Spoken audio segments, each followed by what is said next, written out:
ஆண்டவரும் இரட்சகருமாய் இயேசு கிறிஸ்துவின் இனிய நாமத்தினாலே உங்கள் யாவரையும் நான் வாழ்த்துகிறேன். இந்த நாளில் செய்தியின் தலைப்பு துணை நிற்கும் கர்த்தர். துணை நிற்கும் கர்த்தர் என்ற தலைப்பின் கீழே நாம் ஆண்டவருடைய வார்த்தையை பார்க்கலாம். கர்த்தருக்கு ஸ்தோத்திரம். நாம் வாசித்ததான ஏசாயா 41 அதிகாரம் 13 வசனத்தை மறுபடி நாம் வாசிக்கலாம். உன் தேவனாய் இருக்கிற கர்த்தராகிய நான், உன் தேவனாய் இருக்கிற கர்த்தராகிய நான் உன் வலது கையை பிடித்து, உன் வலது கையை பிடித்து பயப்படாதே, பயப்படாதே, நான் உனக்கு துணை நிற்கிறேன் என்று சொல்லுகிறேன். நான் உனக்கு துணை நிற்கிறேன் என்று சொல்லுகிறேன். கர்த்தர் நல்லவராக இருக்கிறார். ஆண்டவர் நம்முடைய வலது கையை பிடித்து சொல்லுகிறாராம், நான் உனக்கு துணை நிற்கிறேன். இந்த வலது கையை பிடிக்கிறதுல ஒரு அர்த்தம் இருக்கிறது. எப்படின்னா, இப்போ நீங்கள் ஒருத்தர் பார்க்கும்போது உங்கள் வலது கையை பிடிச்சிங்கன்னா நீங்கள் இப்படி சைடாக நின்று பிடிக்க மாட்டீங்க. எப்படி நின்று பிடிப்பீங்க? நேர எதிரில் நின்று பிடிப்பீங்க. ஆமென். ஆண்டவர் உங்கள் எதிரிலே நின்று உங்களுடைய கரத்தை பிடித்து சொல்கிறாராம், பயப்படாதே, நான் உனக்கு துணை நிற்கிறேன். ஆமென். இங்கே இருக்கிற எத்தனை பேருக்கு கிறிஸ்தவ முறைப்படி திருமணம் நடந்தது சொல்ல முடியுமா? எத்தனை பேருக்கு கிறிஸ்தவ முறைப்படி திருமணம் நடந்ததுன்னு கேட்குறேன். யாருக்கும் நடக்கல போல. நடந்ததா இல்லையா? ஏதோ 1-2 பேருக்கு தான் கிறிஸ்தவ முறைப்படி. இந்த கிறிஸ்தவ முறைப்படி திருமணம் நடக்கும்போது அதான் ஒரு காரியத்தை சொல்ல வந்தேன். இந்த பெண்ணை திருமணம் செய்து கொடுக்குற அந்த மாப்பிள்ளைக்கு கொடுக்குறாங்களே, அந்த நேரத்தில் அந்த ஊழியக்காரர் சொல்லுவார், இந்த பெண்ணை கரம் பிடித்து கொடுக்குறவங்க முன்னாடி வாங்க. பொதுவாக பெண்ணினுடைய தகப்பனார் இருப்பாரானால் தகப்பனார் தான் வந்து என்ன பண்ணுவார்? கரம் பிடித்து கொடுப்பார். தகப்பனார் இல்லை என்றாலோ அவர் வெளிநாட்டில் ஏதாவது இருந்து வர முடியாமல் ஒரு சூழ்நிலை வருமானால் அந்த குடும்பத்தில் முக்கியமான நபர்கள் என்ன பண்ணுவாங்க? கருத்தை பிடித்து அந்த பெண்ணினுடைய இடது கையெல்லாம் பிடிச்சி கொடுக்க மாட்டாங்க. வலது கரையை பிடித்து பையனுடைய வலது கையையும் பிடித்து என்ன பண்ணுவாங்க? ஆமாம், எங்கள் ஊரில் கொடுக்கும்போது வெறுங்கையாக கொடுக்க மாட்டாங்க. அதில் ஒரு 100 ரூபா நோட்டை வச்சு கொடுப்பாங்க. இப்போது எல்லாம் 500 ரூபா நோட்டை வச்சு கொடுப்பாங்க. ஒரு நோட்டை வச்சு கொடுப்பாங்க. பணத்தை வச்சு தான் என்ன பண்ணுவாங்க? கரத்தை பிடிச்சி கொடுப்பாங்க. அல்லையா சொல்லலாமா? ஆமாம், நல்ல செல்வ சீரும் சிறப்புமாக வாழட்டும் அப்படின்னு. கர்த்தருக்கு ஸ்தோத்திரம். நான் எதற்கு இதை சொல்ல வந்தேன்னா, அன்னைக்கு கரத்தை பிடிச்சிங்களே, புருஷனுக்கு கரத்தை, வலது கரத்தை, இப்போ பிடிக்கிறீங்களான்னு தான் கேட்குறதுக்கு தான் நான் அவங்க கேட்டேன். அன்னைக்கு பிடிச்சிட்டு விட்டுட்டாங்களா, அதுக்கு இப்போ பிடிக்கிறீங்களா இல்லையான்னு கொஞ்சம் மனைவியுடைய கரத்தை அப்பப்போ பிடிச்சி பார்க்கணும். வெயிட்டாக இருக்கா, சாஃப்டாக இருக்கா, ரொம்ப ரஃப்பாக இருக்கா அப்படின்னு பார்க்கணும். புரிகிறதா உங்களுக்கு? அப்படி பார்த்தா தெரியும். மனைவியுடைய கை சாஃப்டாக இருந்ததுன்னா யூஸ்லெஸ். வீட்டு வேலையும் செய்யலை, ஒரு வேலையும் செய்யலைன்னு அர்த்தம். பாத்திரம் துலக்கி, துணியை துவைச்சி, அப்படி பண்ணி இப்படி பண்ணி எல்லாம் பண்ணணும், ரஃப்பாக இருக்கும். அப்போ சொல்லணும், ஆண்டவரே இந்த கையை சாஃப்டான கையாக மாற்றும், நானும் கொஞ்சம் வேலை செய்து கொடுக்குறேன் அப்படின்னு. சிலர் ருசியாக சமைச்சு கொடுப்பாங்க. அந்த கையை பிடிச்சி ஒரு தேங்க்ஸ் சொல்லணும். ஆஹா, இந்த கரத்தினால வித்தியாசமான கேக்கு, வித்தியாசமான ஸ்வீட்டு, வித்தியாசமான கட்லெட்டு. அந்த கைக்கு என்னைக்காவது ஒரு வாழ்த்து சொல்லியிருக்கிறீங்களா புருஷன்மாரு? எங்கே சொல்லியிருக்கிறாங்க? சொல்லணும். புரிகிறதா? ஒரு குடும்பம் ஒன்றுன்னா புருஷனும் மனைவியும் மாறி மாறி அப்ரிஷியேட் பண்ணணும். அது இல்லாமல் இருந்தால் என்ன ஆகிறது? குர்ன்னு. குடும்பத்தில் நிறைய குடும்பங்களில் சிங்கம் இருக்குது, புலி இருக்குது, கழுதை இருக்குது, மாடு இருக்குது, எல்லாம் இருக்குது. ஆமாம், அது குர்ன்னு வரணும். ஒன்று பார்த்து குர். ரொம்ப கவனமாக இருக்கணும் பெரியம்மாவில். நிறைய பேர் கல்யாணத்துக்கு கைப்பிடிச்ச பிறகு ஆமாம் சோதரம், ரொம்ப கவனமாக இருங்க. ஆனால் அந்த புருஷன் திரும்ப கையை பிடிக்கிறாரோ இல்லையோ, நம்முடைய ஆண்டவர் ஒவ்வொரு நாளும் நமக்கு கையை பிடித்து நம்ம சொல்கிறார், உன் வலது கையை பிடித்து பயப்படாதே, நான் உனக்கு துணை நிற்கிறேன். பயப்படாதே, நான் உனக்கு துணை நிற்கிறேன் என்று கர்த்தர் சொல்லுகிறார். ஆமென். நம்முடைய ஆண்டவர் சாதாரண தெய்வம் அல்ல. அவன் சோர்ந்து போகிற நேரத்தில் நம்மை பலப்படுத்தி நம்மை ஆசீர்வதிக்கிற தேவன் நம்முடைய ஆண்டவராகிய கர்த்தர். அல்லேலூயா சொல்லலாமா? யாருக்கு ஆண்டவர் துணை நிற்பேன் என்று சொல்லுகிறாண்டா, 2 நாளாகமம் புஸ்தகம் 19ஆம் அதிகாரம் கடைசி அந்த வார்த்தையை நீங்கள் படித்தீர்களானால் தெரியும். கடைசி சென்டென்ஸை படிக்க வேண்டும்.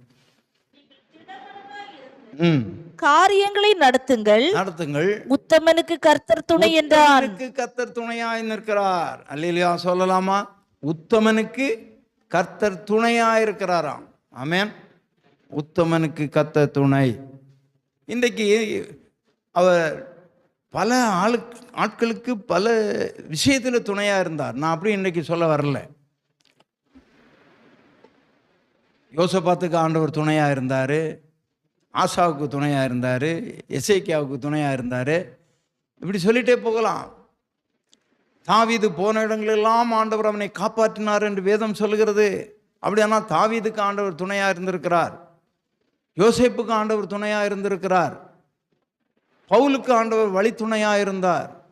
ஒரு இடத்துல சொன்னார், இரோக்குலுதோன் என்கிற பெருங்காற்று வந்தது, என்ன செய்வேன்னு தெரியல, 14 நாட்களாக சூரியனும் தெரியவில்லை, சந்திரனும் தெரியவில்லை, நட்சத்திரங்களையும் காணவில்லை, இருள் அடைந்து போயிருக்கிறது. அப்பொழுது ஆண்டவர் பவுலுக்கு துணை நின்று சொல்கிறார், பவுலே திடன்கொள், பயப்படாதே, உங்களிலே ஒருவனுக்கும் 276 பேர் அந்த கப்பலில் இருந்தார்கள் என்று வேதம் சொல்லுகிறது. யாருக்குமே பிராண சேதம் வராது, கப்பல் சேதம்தான் வரும், நீ பயப்படாதே, திடன்கொள் என்று சொல்லி சொன்னார். இப்படி அங்கே பல பரிசுத்தவான்களுக்கு ஆண்டவர் துணை நின்றாராம், துணை நின்றார். எப்படியாக ஆண்டவர் துணை நின்றார் என்று சொல்லி நான் சுருக்கமாக ஒரு செய்தியை இந்த நாளில் கொடுக்க நான் விரும்புகிறேன். கர்த்தர் நல்லவராயிருக்கிறார். ஆதியாகமம் 6ஆம் அதிகாரத்துக்கு நீங்கள் வேதத்தை திருப்பீர்களானால் நமக்கு நன்றாக தெரியும். நோவா காலத்திலே எல்லா மக்களும் அக்கிரமம் செய்து, நோவா காலத்திலே அக்கிரமம், மனிதனுடைய அக்கிரமம் அது பெருகினதாம். அதனாலே தேவன் மிகுந்த மனஸ்தாபப்பட்டார். 5ஆம் வசனம் வாசிங்க. மனுஷனுடைய அக்கிரமம் பூமியிலே பெருகினது என்றும் அவன் இருதயத்து நினைவுகளை தோற்றமெல்லாம் நித்தமும் பொல்லாததே என்று கர்த்தர் கண்டு தாம் பூமியிலே மனுஷனை உண்டாக்கினதற்காக கர்த்தர் மனஸ்தாபப்பட்டாராம். பிரியமானே, மனஸ்தாபப்படும் போது அங்கே ஒரு மனிதன் மாத்திரம் நீதிமானாக இருந்தானாம். உத்தமனுக்கு கர்த்தர் துணை. ஆமாம், வசனங்களை விட்டுறக்கூடாது. வசனங்கள் நீங்கள் அதிகமாக ஞாபகத்தில் வைக்க வைக்க உங்களுக்கு ஆசீர்வாதம் நிறைய வந்துட்டே இருக்கும். நீங்கள் ஏன்னால் சத்துரு போராட்டம் பிரச்சனைகள் வரும்பொழுது அந்த வசனத்தை நீங்கள் சொல்லி சொல்லி சொல்லி ஜெயிக்கணும். அதுதான் அந்த வசனம் உங்களுடைய ஹார்ட்டில், உங்களுடைய இருதயத்தில், உங்களை மைண்டில் நிரம்பி இருக்கணும். சோதரம். இப்பொழுது அந்த அக்கிரமம் பெருகினதுனாலே ஆண்டவர் இந்த பூமியை அழிக்க வேண்டும், அவளை நிக்கிரகம் பண்ண வேண்டும் என்று சொல்லி ஒரு தீர்மானத்தை ஆண்டவர் எடுக்கிறார். எடுத்து அங்கே ஒருவன் இருக்கிறான், உத்தமன். அதனால 8ஆம் வசனம் 9ஆம் வசனம் வாசிங்க. நோவாவுக்கோ கர்த்தருடைய கண்களிலே தயவு கிடைத்தது, கிருபை கிடைத்தது. நோவாவின் வம்ச வரலாறு, நோவாவினுடைய வம்ச வரலாறு. நோவா தன் காலத்தில் இருந்தவர்களுக்குள்ளே நீதிமானும் உத்தமனுமாயிருந்தான். நீதிமானும் உத்தமனுமாயிருந்தான். அவன் தேவனோடு சஞ்சரித்து கொண்டிருந்தானாம். அதுக்கு முன்னாடி நாம் பார்க்கும்போது அப்படியே அந்த 6ஆம் அதிகாரம் நமக்கு இந்த லெஃப்ட் ஹேண்ட் சைடில் ரைட்டில் இருக்கும். அதே அப்படியே லெஃப்டில் பார்த்தீங்கன்னா ஏனோக்கு தேவனோடு சஞ்சரித்து கொண்டே இருந்து காணப்படாமல் போயிட்டான் என்று சொல்லப்பட்டிருக்கும். ஆமாம், 24ஆம் வசனத்தில் 5ஆம் அதிகாரத்தில். அப்போது அவன் தேவனோடு சஞ்சரித்து கொண்டிருந்திருக்கிறான். யாரு? நோவா. இப்போது அந்த உத்தமனாகிய நோவாவுக்கு கர்த்தர் எப்படி துணையாய் இருந்தார் என்று சொல்லி நாம் பார்க்கும்போது ஆண்டவர் சொல்கிறார். 14ஆம் வசனம் 6:14 வாசிங்க. கொப்பேர் மரத்தால் உனக்கு ஒரு பேழையை கொப்பேர் உண்டாக்கு, மரத்தால் உனக்கு ஒரு பேழையை உண்டாக்கு, அந்த பேழையிலே அறைகளை உண்டு அந்த பண்ணி, பேழைகளிலே அறைகளை உண்டு பண்ணி அதை உள்ளும் புறமுமாக கீழ் பூசு. நீ அதை பண்ண வேண்டிய விதம் என்னவென்றால், பேழையின் நீளம் 300 முழமும் அதன் அகலம் 50 முழம். இப்படி அவர் ஒரு திட்டத்தை வகுத்து, நீ ஒரு பேழையை உண்டு பண்ணு, அந்த பேழையின் மூலமாக நீ காக்கப்படுவாய் என்றால், அவர் சொன்னார் 40 நாள் இரவும் பகலும் மழை பெய்யும், இந்த மழையினாலே இந்த பூமி அழிந்து போகும், இந்த பூமியை நான் நிக்கிரகம் பண்ணுகிறேன், அழிந்து போகும் பூமியில் உள்ள எல்லாம். அந்த காலத்து மக்களுக்கு மழை என்பது என்னன்னு தெரியாது. அதுவரையிலும் பூமியில மழை பெய்யவில்லை, பனிதான் பெய்தது. பனியினாலே தான் தாவரங்கள் எல்லாம் வளர்ந்தது. அதனாலே மக்கள் நம்ப மறுத்தார்கள். ஐயோ, இந்த நோவாவுக்கு என்ன நடந்ததோ எனக்கு தெரியலையே, இவன் இப்படி ஒரு காரியத்தை சொல்கிறான், ஒரு பேழையை கட்டுறானே, இதில் எல்லாம் மிருக ஜீவன்களையும் ஏற சொல்கிறான், 40 நாள் இரவும் பகலும் மழை பெய்யும்னு சொல்கிறான், இதெல்லாம் நம்பத்தக்க காரியங்களான்னு சொல்லிட்டு யாரும் நம்பலை, யாரும் வரல. ஆனால் மிருகங்கள் எல்லாம் பேழைக்குள்ளாக வந்தது, நோவாவும் வந்தான், அவனுடைய குடும்பமும் வந்தது. அல்லேலூயா சொல்லலாமா? ஆனால் தேவனுடைய திட்டத்தின்படி மழை வந்தது, வானத்திலிருந்து மழை கொட்டுகிறது, பூமியின் அசிபாரங்களுக்குள்ளாலிருந்து மதகுகள் திறந்து நீர் ஊற்று மேலே பம்பு பண்ணது, மேலுள்ள தண்ணீர் கீழே பாய்கிறது, வானத்தின் மதகுகள் திறந்தது. நன்றாய் கவனிக்க வேண்டும். ஆண்டவர் வானத்தையும் பூமியையும் படைக்கும் போது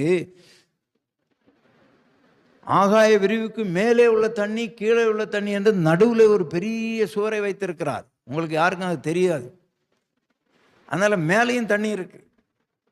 அந்த வானத்தின் மதகுகளும் திறந்தது, மழையும் பெய்தது, ஆழத்தின் நீரூற்றுகளும் திறந்தது. இப்படி 3 விதத்தில் தண்ணீர் வந்தது, பொங்கி. இது என்ன பண்ணிடுச்சு? அவ்வளோ பெரிய பேழை மிதந்தது பிரியமானே. அப்போ பேழையின் மூலமாக ஒரு துணையை ஆண்டவர் யாருக்கு கட்டளையிட்டார்? நோவாவுக்கு கட்டளையிட்டார். பேழையின் மூலமாக ஒரு துணை. நான் உனக்கு துணை நிற்கிறேன் என்று சொன்னவர் எதை அனுப்பி நோவாவுக்கு துணை நின்றார்? பேழையை அனுப்பி, பேழையை உண்டு பண்ண சொல்லி, அந்த பேழையில ஏறு, உள்ளும் புறமும் கீழ்பூசு, ஏனென்றால் தண்ணி உள்ளால போயிடக்கூடாது. அப்படியாக அவன் செய்தான். பேழைக்குள்ளாக மிருகங்கள் ஏறினது, ஒட்டகம் ஏறினது, யானை ஏறினது, புலி ஏறினது, சிங்கம் ஏறினது. ஆமாம், அந்த பேழைக்குள்ளால் போன சிங்கமும் புலியும் ஒன்று சண்டை போடலை. எப்படி 1000 அரசாட்சியில் புலி, ஆடு, மாடு எல்லாம் ஒன்றா படுத்துக்கொள்ளுமா, அந்த மாதிரி அங்கே படுத்துக்கிடுச்சு போல இருக்கு. இல்லையா சொல்லலாமா? பேழையின் அனுபவம் என்று சொல்லுகிறது சபை. இந்த பேழை எதற்கு ஒப்பிட்டு சொல்லுகிறார் என்று சொன்னால், கர்த்தருக்கு ஸ்தோத்திரம், 1 பேதுருவின் புஸ்தகம் 3ஆம் அதிகாரம், 1 பேதுரு 3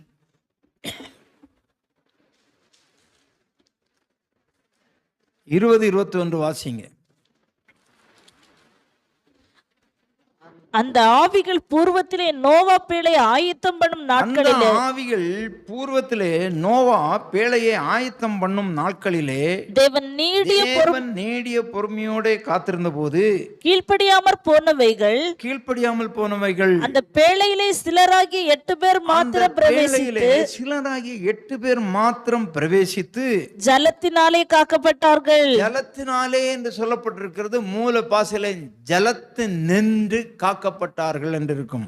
ஜலத்தின் நின்று காக்கப்பட்டார்கள். அதற்கு ஒப்பனையான ஞானஸ்தானமானது மாம்ச அழுக்கை நீக்குதலா இராமல். அங்க என்ன சொல்றாரு?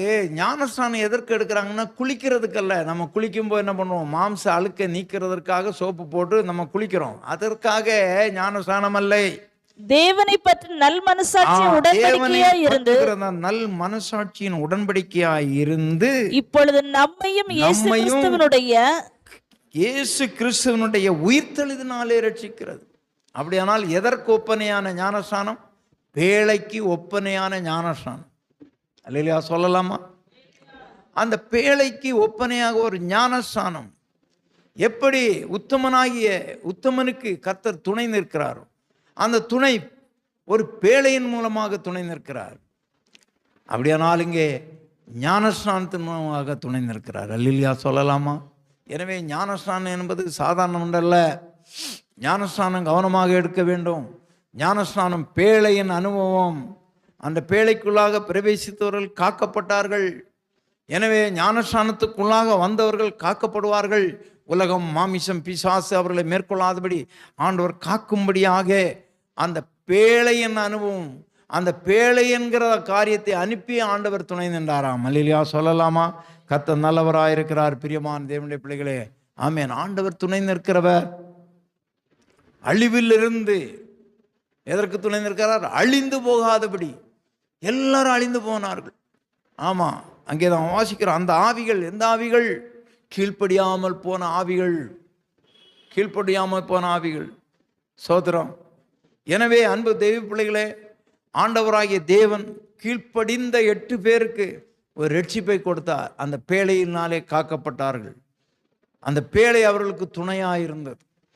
கர்த்தருக்கு ஸ்தோத்திரம். அன்பு தெய்வ பிள்ளைகளே, இன்னொரு காரியத்தை நாம் பார்க்கும்போது யாத்திராகமம் புஸ்தகம் 14ஆம் அதிகாரம் 13ஆம் வசனத்தில் பார்க்கும்போது அங்கே சொல்லப்பட்டிருக்கும் வாசியங்கள். யாத்திராகமம் 14:13 அப்பொழுது மோசே ஜனங்களை நோக்கி பயப்படாதிருங்கள், நீங்கள் நின்று கொண்டு இன்றைக்கு கர்த்தர் உங்களுக்கு செய்யும் ரட்சிப்பை பாருங்கள். இன்றைக்கு கர்த்தர் உங்களுக்கு செய்கிற ரட்சிப்பை பாருங்கள். இன்றைக்கு நீங்கள் காண்கிற எகிப்தியரை இனி என்றைக்கு காண மாட்டீர்கள். கர்த்தர் உங்களுக்காக யுத்தம் பண்ணுவார். நீங்கள் சும்மா இருப்பீர்கள் என்றான். ஆமா, 16ஆம் வசனம். நீ உன் கோலை ஓங்கி உன் கையை சமுத்திரத்தின் மேல் நீட்டி சமுத்திரத்தை பிளந்து விடு. அப்பொழுது இஸ்ரவேல் புத்திரர் சமுத்திரத்தின் நடுவாக வெட்டாந்தரையிலே நடந்து போவார்கள். அல்லேலூயா சொல்லலாமா? இஸ்ரவேல் ஜனங்களை ஆண்டவர் அந்த சமுத்திரத்திலே வழியை உண்டு பண்ணி துணை நின்றாராம். ஆமென். சமுத்திரம், செங்கடல், அந்த வழிதான் அவர்கள் போக வேண்டும். செங்கடலை தாண்டியாதான் அந்த பக்கம் போக வேண்டும். பின்னாலே பார்வோனுடைய சேனை துரத்தி கொண்டு வருகிறது. ஆனால் ஆண்டவராகிய தேவன் மோசேயை பார்த்து சொல்றார், உன் கையில் இருக்கிற கோலை நீட்டி செங்கடலை பிளந்து விடு. அந்த அதிகாரத்தை ஆண்டவர் கொடுத்திருக்கிறார். எந்த அதிகாரத்தை கொடுத்தார்? நீ பிளந்து விடு. எவ்வளோ பெரிய, அந்த கோலை நீட்டி பிளந்து விடு அப்படின்னு. ஒரு மனிதனாலே ஒரு செங்கடலை பிளந்து விட முடியுமா? ஆண்டவர் ஆனால் மோசைக்கு அந்த அதிகாரத்தை கொடுத்தார். நீ பிளந்து விடு. அந்த அதிகாரத்திலே தான் நானும் நின்று கொண்டிருக்கிறேன். நம்முடைய ஜனத்துக்காக போராடுவதற்கு ஆண்டவர் எனக்கு அந்த அதிகாரத்தை கொடுத்திருக்கிறார். ஆமாம், உங்களை சத்துரு தொட முடியாது. ஆமாம், அந்த அதிகாரத்தை எனக்கு கொடுத்திருக்கிறார் ஆண்டவர். பிள்ளைகளை தொடாதே, பிளந்து விடுவதற்கு, வழியை பிளந்து விடுவதற்கு அதிகாரத்தை கொடுத்திருக்கிறார். அதான் ஊழியக்காரர்களுக்கு கொடுத்திருக்கிற அதிகாரம். பிரியமானவர்களே, ஆண்டவர் நல்லவராயிருக்கிறார். ஆண்டவர் 12 சீசர்களையும் இயேசு கிறிஸ்து தெரிந்து கொள்ளும்போது சொன்னார், என்னிடத்தில் இருக்கிற அதிகாரத்தை நான் உங்களுக்கு தருகிறேன், நீங்கள் புறப்பட்டு போங்க என்று சொன்னார். அந்த ஒரு அதிகாரம்தான் பிரியமானவர்களே. அந்த அதிகாரத்தினால தான் நாங்கள் நின்று கொண்டிருக்கிறோம் ஊழியக்காரர்கள். கர்த்தருடைய பரிசுத்த நாமத்துக்கு ஸ்தோத்திரம். எனவே அங்கே பார்க்கும்போது பிளந்து விடு. அந்த செங்கடல் பிளந்து நின்று இஸ்ரவேலை காத்தது. அவர்கள் அந்த வழியாக போய்விட்டார். அந்த பக்கம் போயிட்டாங்க. பின்னால யார் வர்றது? பார்வோனும் அவன் சேனையும் அந்த வழியாக வந்தது. அல்லேலூயா சொல்லலாமா? பார்வோனும் அந்த சேனையும் அந்த வழியாக வந்தது. ஆமாம், அந்த வழியாக நடந்து போனாங்க. அது வழி வந்துட்டாங்க. யாரும் வந்துட்டாங்க. ஆமாம், நீங்கள் நினைக்கலாம் அநியாயம் செய்கிறவன்லாம் நல்லா தான் இருப்பான். நம்ம போன பாதையில் அவன் நமக்கு சுகமான பாதை, வழி திறந்து, இந்த பக்கம் பார்த்தா தண்ணி, இந்த பக்கம் பார்த்தா தண்ணி. ஆமாம், இந்த பக்கம் பார்த்தா தண்ணி, அந்த பக்கம் பார்த்தா தண்ணி. அது வழிதான் போனாங்க. எகிப்திலிருந்து இஸ்ரவேலுக்கு போகிறதுக்கு ஒரு பாதை இருக்கு. கடலுக்கு அடியிலே ஒரு சில கிலோமீட்டருக்கு நாங்கள் போனோம். கடலுக்கு அடியில் ரோடு போட்டிருக்கிறாங்க. அப்போ போகிறப்ப எங்களுக்கு தெரியாது இந்த பக்கம் கடல், அந்த பக்கம் கடல்னு. ஆமாம், சொன்னாங்க நம்ம போகிறது இப்போ கடலுக்குள்ளால போகிறோம் அப்படின்னு. அந்த சோறு மாதிரி நின்றுச்சு அவங்களுக்கு. ஆனால் அந்த சோறு பார்வோனுக்கு தான் இருந்து. ஆண்டவர் என்ன சொன்னார், எல்லா இஸ்ரவேலும் அங்கே போன பிறகு பார்வோன் சேனை மொத்தமாக வரட்டும், இரு மோசே திரும்பி பார்க்குறாரு, ஐயோ அவனும் தான் வர்றான், வரட்டு கவலைப்படாத. மொத்த பேரும் உள்ளால வந்தோடனே ஆண்டவர் என்ன சொன்னார் தெரியுமா, திரும்ப உன் கோலை நீட்டு சமுத்திரத்தை மூடி சொல்லு. மூடி போட்டார், எல்லாம் அழிஞ்சு செத்தாங்க. அல்லேலூயா சொல்லலாமா? அன்பு தெய்வ பிள்ளைகளே, கர்த்தர் நல்லவர், உங்களுக்கு துணையாயிருப்பார். கர்த்தர் உங்களுக்கு துணையாயிருப்பார். செங்கடலில் வழியை திறந்து உங்களுக்கு துணையாயிருப்பார். ஆண்டவர் நம்முடைய ஆண்டவர் அவ்வளவு பெரியவர். அல்லேலூயா சொல்லலாமா? கர்த்தர் நல்லவர். மூன்றாவது ஒரு காரியத்தை சொல்லி நான் முடிக்க போகிறேன். ஆண்டவர் எப்படி துணையாக இருப்பாராம்? உடன்படிக்கை பெட்டியை அனுப்பி ஆண்டவர் துணையாக இருந்தார் இஸ்ரவேல் ஜனங்களுக்கு. இஸ்ரவேல் ஜனங்கள் உடன்படிக்கை பெட்டியை சுமந்து கொண்டு போவார்கள். யோசுவா 3ஆம் அதிகாரம் 6ஆம் வசனத்தில் என்று சொல்லப்பட்டிருக்கோம். அங்கே உடன்படிக்கை பெட்டியை ஆசாரிகள் சுமந்து கொண்டு போய் போகிறார்கள். யோர்தான் கரைபுரண்டு வருகிற நேரம் அங்கே ஆண்ட உடன்படிக்கை பெட்டி நிமித்தம் அங்கே இவர் அற்புதத்தை செய்கிறார். அது மாத்திரமல்ல, யோசுவா 6ஆம் அதிகாரத்தில் பார்த்தீர்களானால் அங்கே எரிகோ கோட்டை, அங்கேயும் அந்த எரிகோ கோட்டை சுற்றுவதற்கு எதை கொண்டு போகிறாங்க? உடன்படிக்கை பெட்டி. நீங்கள் சாமுவேலின் புஸ்தகத்துக்கு வரும்பொழுது அங்கே யுத்தம் நடக்கிறது. அங்கே யுத்தத்துக்கு உடன்படிக்கை பெட்டியை கொண்டு போகிறார்கள். பிரியமான தேவனுடைய பிள்ளைகளே, உடன்படிக்கை பெட்டி போகிற இடமெல்லாம் ஜெயம். எனவே அந்த உடன்படிக்கை பெட்டியின் நிமித்தம் ஆண்டவர் அதை துணையாக வைத்திருக்கிறார். அல்லேலூயா சொல்லலாமா? அந்த உடன்படிக்கை பெட்டி தான் இயேசு கிறிஸ்து. அல்லேலூயா சொல்லலாமா? ஆமென். ஆண்டவர் ஒவ்வொரு காலகட்டத்திலும் ஒரு துணையை வைத்திருக்கிறார். அங்கே பேழையை துணையாக வைத்தார். அதன் பிறகு அங்கே செங்கடலில் வழியை திறந்து துணையாக வைக்கிறார். ஆண்டவர் உடன்படிக்கை பெட்டியை துணையாக வைக்கிறார். அதன் பிறகுள்ள காலங்களில் பார்த்தீங்கன்னா தீர்க்கதரிசிகளை ஆண்டவர் அனுப்பி துணையாக வைத்தார். ராஜாக்களுக்கு ஆலோசனை சொல்லுறது தீர்க்கதரிசிகள் இருந்தார்கள். நீங்கள் இப்படி போ அப்படி போ. அதான் எலிசா தீர்க்கதரிசி. சமாரியா படைகள் எல்லாம் வருகிறது. எப்படி இது வருகிறது தெரியல. அங்கே பார்க்கும்போது இஸ்ரவேல் ராஜாவுக்கு எலிசா உளவு சொல்லுகிறவனாக இருக்கிறான். ஐயோ எதிரிகள் வர்றாங்க, சீரிய படைகள் வருகிறது, சீரிய படை வந்து முற்றுகை போட வருகிறது, என்ன பண்ணலாம்? சீரிய படை எங்கே வருமா, நீ இந்த பக்கம் போயிரு, அவன் அங்கே வருமா, நீ எங்கே போயிரு, அவன் சொல்லிக்கொண்டே இருக்கிறான். அவனுக்கு ஒரு சந்தேகம், சீரிய ராஜாவுக்கு ஒரு சந்தேகம், யாருடா நாம் நாளைக்கு இந்த இடத்துக்கு போனோம்னா அங்கே போனால் அங்கே அவங்க இல்லையே, எப்படி யாரையோ சொல்லி கொடுத்துறாங்களே.